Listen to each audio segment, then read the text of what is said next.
வணக்கம். பேராற்றலும் பேரறிவும் கொண்ட இந்த பிரபஞ்சத்தை வணங்கி உங்களையும் வணங்கி வாழ்த்தி மகிழ்கின்ற அடியேன் ஜோதிடர் வெற்றிபாலன். இந்த ஜூன் மாதத்தினுடைய ராசி பலனை பார்ப்போம். மேஷம் முதல் மீனம் வரை உள்ள ராசி நேயர்களுக்கு இந்த ஜூன் மாதத்தினுடைய பலன்களை ஃபுல்லா பார்ப்போம். இந்த வீடியோ முழுமையா பாருங்க. ஏன்னா நிறைய விஷயங்கள் உள்ள சூட்சும விஷயங்கள்லாம் உள்ளுக்குள்ள ஒவ்வொன்றா வந்துகிட்டு இருக்கோம். அப்போ முழு வீடியோ பார்த்தா தான் உங்களுடைய ராசிக்கு உண்டான இறை வழிபாடு எது, உங்களுக்கு உண்டான தெய்வங்கள் எது, நீங்க எப்படி வழிபாடு பண்ணால் உங்களுக்கு எதெல்லாம் மேன்மை கொடுக்கும் என்பதெல்லாம் இடையிடையில வந்துகிட்டே இருக்கும். அதனால முழுமையா ஸ்கிப் பண்ணாம பாருங்க. இந்த வீடியோ பார்த்துட்டு நீங்க உங்களுக்கு பிடிச்சிருந்து உங்களுக்கு கரெக்டா இருந்தா நீங்க மற்றவங்களுக்கும் ஷேர் பண்ணுங்க. இது எல்லாருக்கும் யூஸ்ஃபுல்லா இருக்கும். ரிஷபராசி நேயர்களே மற்றும் லக்ன அன்பர்களே, ரிஷபராசியை பொறுத்த வரைக்கும் மாத பலன் ஜூன் மாத பலன்கள்ல எந்தெந்த கிரகங்கள் உங்களுடைய ராசியை பார்க்குது, எந்தெந்த கிரகங்கள் உங்க ராசியை கடக்குது, அதை வச்சுதான் அந்த மாத பலன் சொல்லுவோம். அப்படி பார்க்கும்பொழுது உங்களுடைய ராசியை பார்க்கக்கூடிய கிரகம் சனி பகவான். சனி பகவான் தன்னுடைய 3ஆம் பார்வையாக ரிஷப ராசியை பார்ப்பார். அப்போ உங்க ராசியில இப்ப இருக்கக்கூடிய கிரகங்கள் சூரிய பகவான் மற்றும் செவ்வாய் பகவான் மாதம் ஆரம்பத்துல உங்களுடைய ராசியிலே இருக்கார்.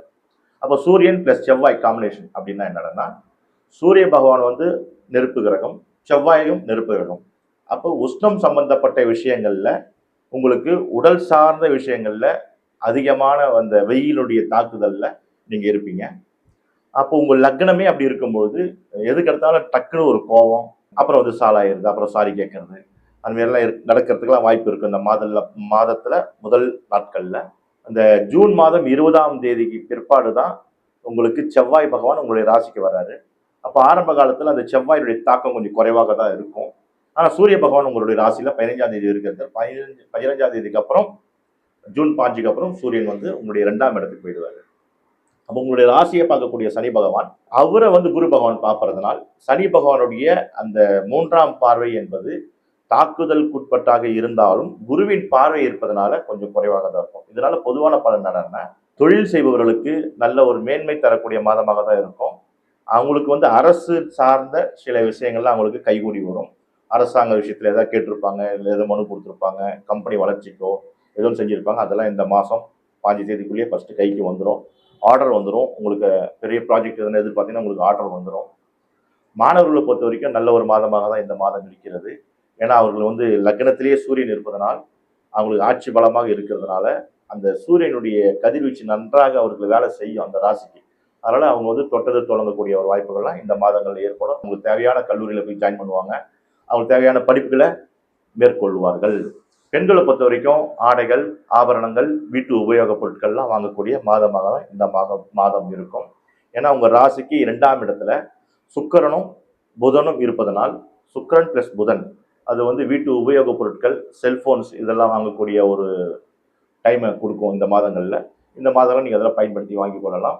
அதனால உங்களுக்கு சுப பலன்கள் ஏற்படும். அது வாங்குறதுனால சுப பலன் ஏற்படும். அதனால தைரியமா நீங்க வாங்கலாமா வேணாம் சஜஷன் எடுக்காதீங்க, வாங்குங்க. ஏதாவது காசு இருக்க ஏற்ற மாதிரி நீங்க ஒரு பொருளை வாங்குங்க, பர்ச்சேஸ் பண்ணுங்க. அதன் மூலியமாக உங்களுக்கு யோக பலன் இன்க்ரீஸ் ஆகும். இப்போ உங்கள் ராசிக்கு சொன்னேன் இல்லையா, இது மாதிரி 12 ராசிகளுக்கும் சொன்ன பொதுவான பலன்கள் இது. பொதுவான பலன்கள் சொல்லி நிறைய பேருக்கு இது ஒரு 80% சக்சஸ் ஆகுது.